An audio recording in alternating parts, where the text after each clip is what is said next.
Arslan and I took an early morning cab to the Shanghai Zhejiang University for the Synbio Beta Activate Shanghai 2016 conference. After arriving to the entrance of the campus grounds, our cab driver corralled a student that knew the campus and directed us to the building that was holding our symposium. I marveled at the campus vastness and commented that it was like a gated city. After we registered ourselves in, a tour of the hallways was in order. I could see on Arslan's face that he was envious of all the equipment and labs this university had for the students studying this curriculum. Today's Synbio Beta topic was synthetic biology and fostering that ecosystem in China. After the conference, we shared a cab to the airport that Arslan passionately conversed with a fellow entrepreneur and his experiences. Upon arriving to the airport, we find that all the flights to Shenzhen, China are canceled because of weather, and that our only other option would be a 12-hour train ride. Balking at that scenario, we decided to go a day earlier to Hong Kong. Upon that decision, we had to go to another airport across town. Arriving in the Pudong International Airport, we finally got our tickets and checked in with time to spare for some shopping before our late-night flight to Hong Kong. Carbon dioxide or whatever, used for the environmental mitigation or to turn it to some valuable compound. Right. Maybe you take a picture of this? Yeah, please continue. The third direction is metabolic interaction. So we study human metabolita or others. And to all of our hosts this week in China, we've been having a busy week both in Beijing and Tsinghua University, here at Shanghai Jiaotong University, and then we're off to the Shenzhen Institute for Advanced Technology later this week. The whole point of Synbio Beta is to foster the synthetic biology industry. We've been running a meeting in San Francisco for the last 5 years, which many of you have attended, and a meeting in London at Cindy City for the last 4 years, both fostering the ecosystem in the Bay Area, the USA, in the UK, and more broadly, the rest of Europe. We've been following the trend of the government investing in synthetic biology, both in the US and the UK, and now we're seeing a huge amount of investment in this field in China.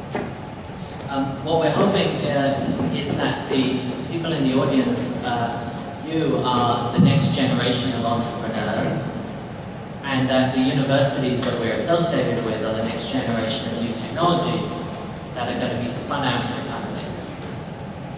What we need to do is to foster an ecosystem so that you have everything from the new technologies at the universities, the great entrepreneurs who are going to catalyze the creation of new companies, and the investors who are going to fund those new companies.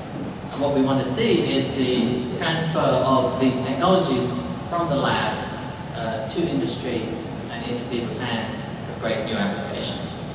None of this would be possible without our amazing advisory team, so thank you to all of them for making it possible for us to host the events and for choosing the speakers that we have today. In particular, Professor Tan has done a huge amount in the background to make this event possible. Thanks also to our sponsors, in particular Twist and GenScript, and to our exhibitors who are outside, Analytic Jaeger and Jingwin. And also to Wuxi Qinglan Biotech that is here. The definition that we use for synthetic biology at Synbio Beta is trying to make biology easier to engineer. And we've been tracking what's making that easier to engineer for a number of years. In particular, it's the falling cost of sequencing DNA, that's reading DNA, but also writing DNA. And you can see both the costs of these on a log scale are falling precipitously, which is what's enabling our new ability to engineer biology.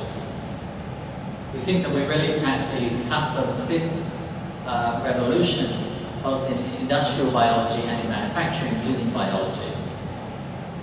And we keep a database of all the companies that are growing in this field of synthetic biology, and you can access them on our website. There are over 300 companies, and when you look at the growth of those companies, both in Europe, there's many in the United Kingdom, both in North America, there's many in California and Massachusetts. And worldwide, the growth of the industry and the investment in the industry has been growing over the last 6 years. In particular, 2015 was a record for the industry, with almost $750 million raised in private venture capital. And you can see a lot of the companies that raised money were CRISPR companies, gene editing companies, also companies that were making platforms for automated strain engineering, such as Ginkgo Bioworks in Boston and Zymogen in Emeryville, California. What are these companies doing?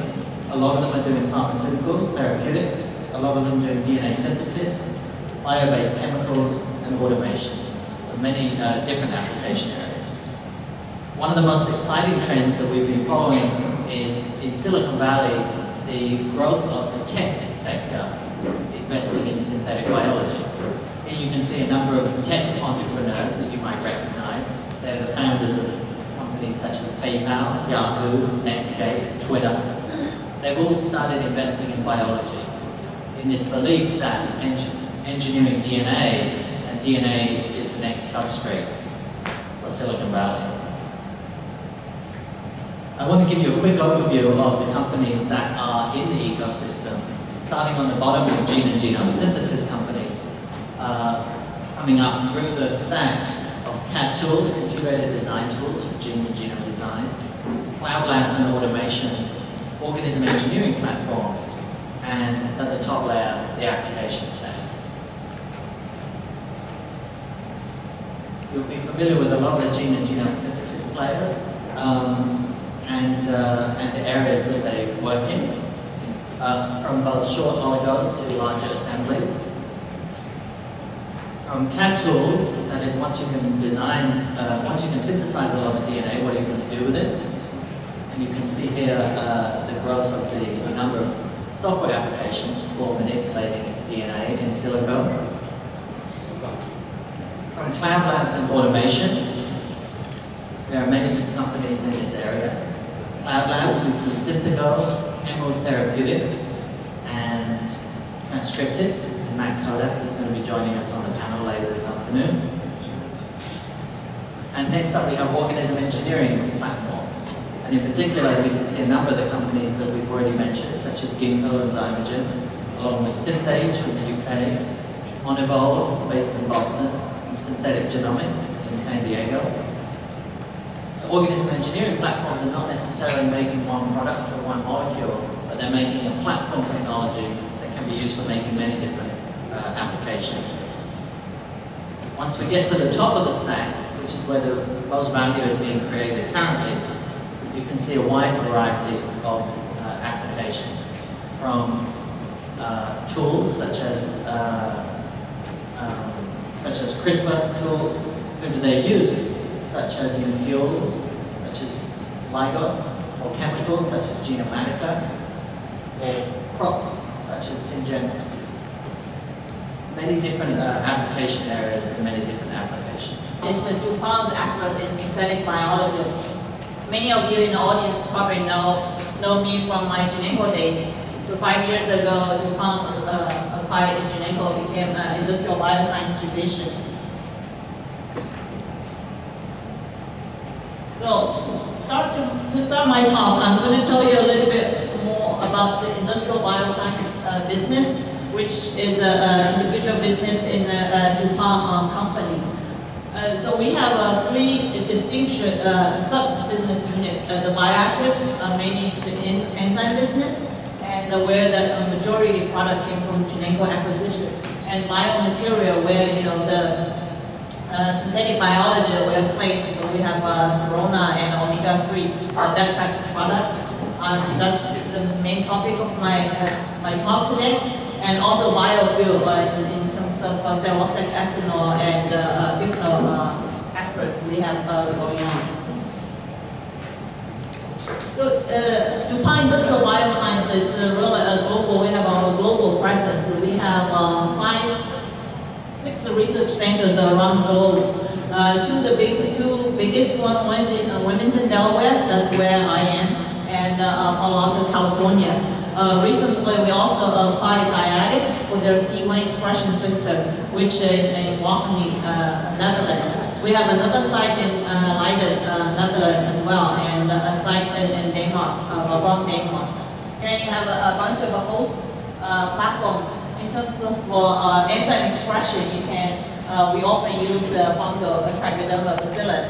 In terms of pathway engineering, you basically can have any host that you can think of, E. coli, yeast, Yalobia prolific, and then the core competency we have really to manipulate the cell factory in terms of optimizing single enzyme expression level or treat the flux of the entire pathway, and to be able to increase the chemical production if it's a synthetic biology, or enzyme production if it's a single enzyme system.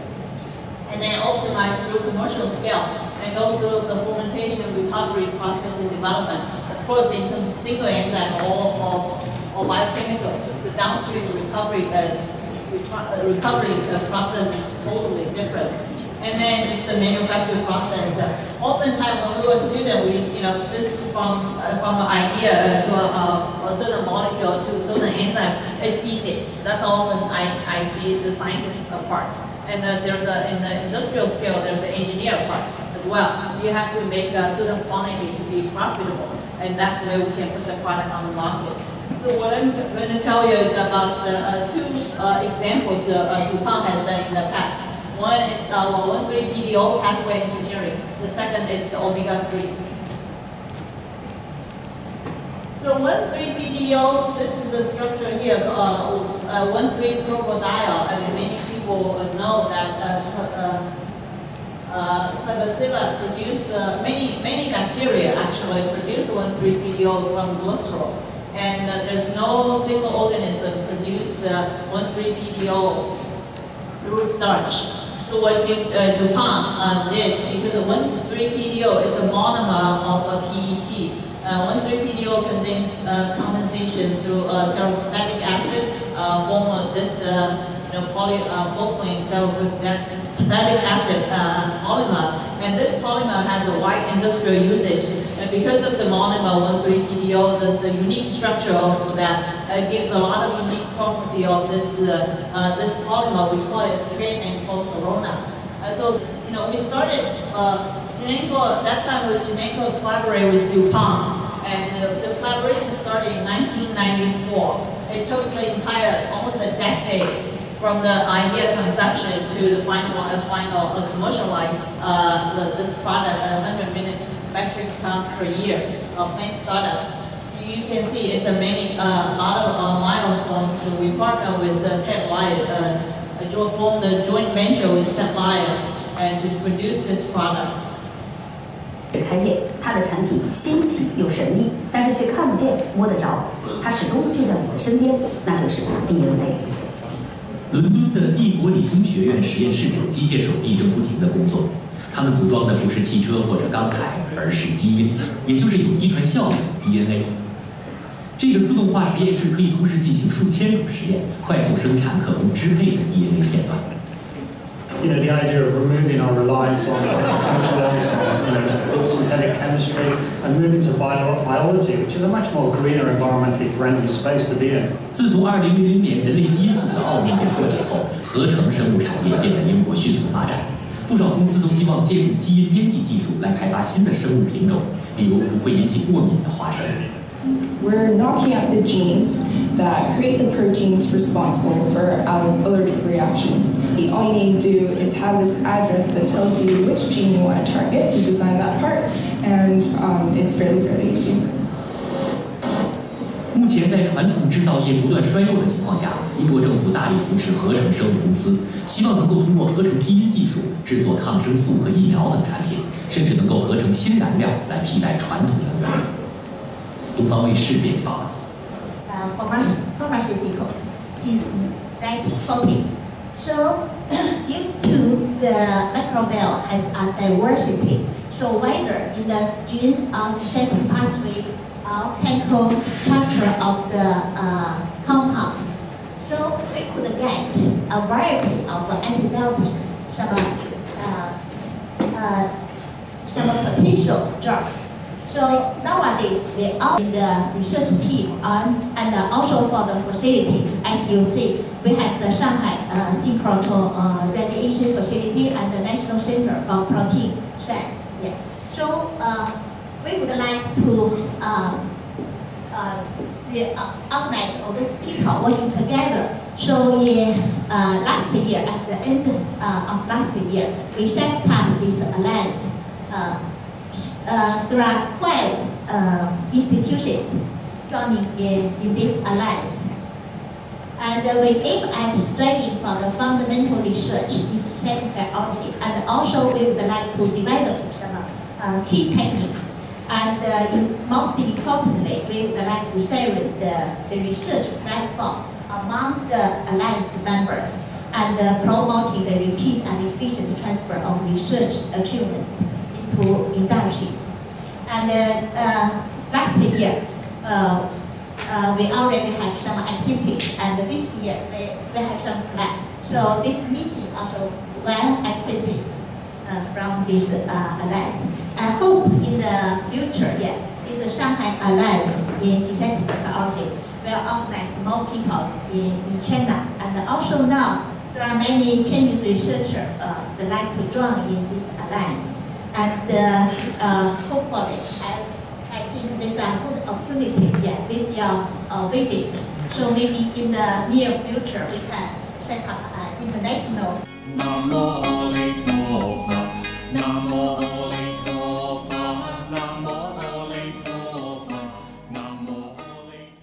Pilot-scale bioreactors / fermenters are designed with the intention to face all the problems related to scaling up, from the laboratory to the production stage, with maximum easiness.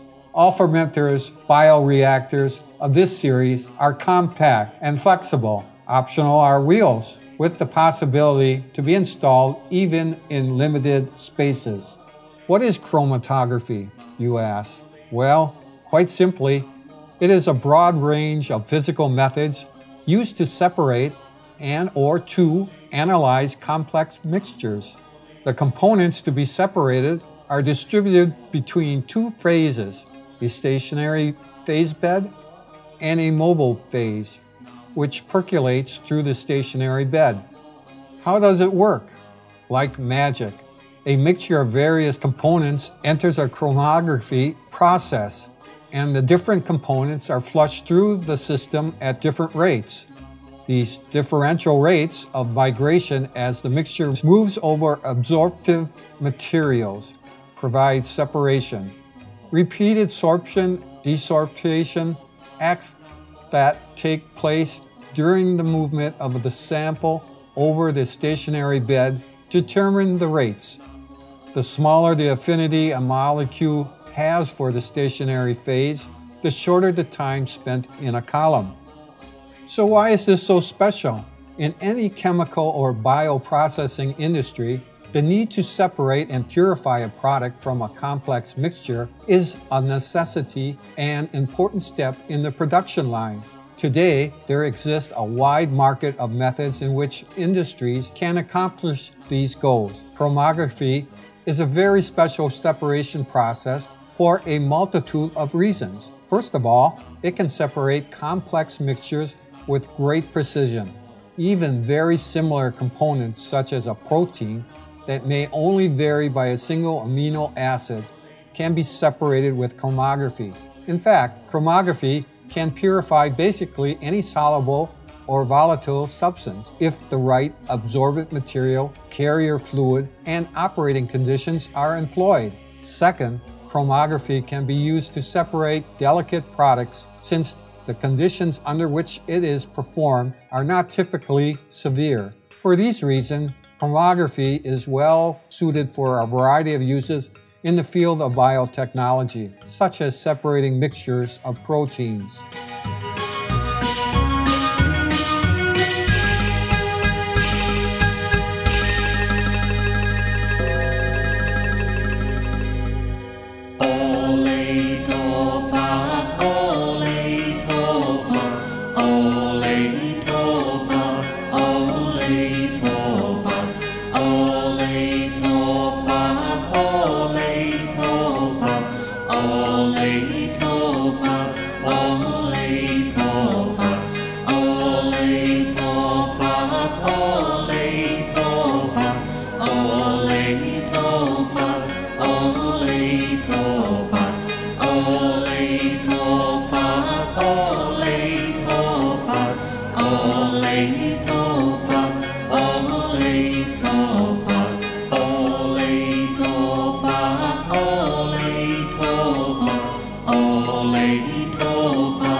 Now we come to bioseparations. Uses specific principles and engineering fundamentals to purify biological products on a large scale.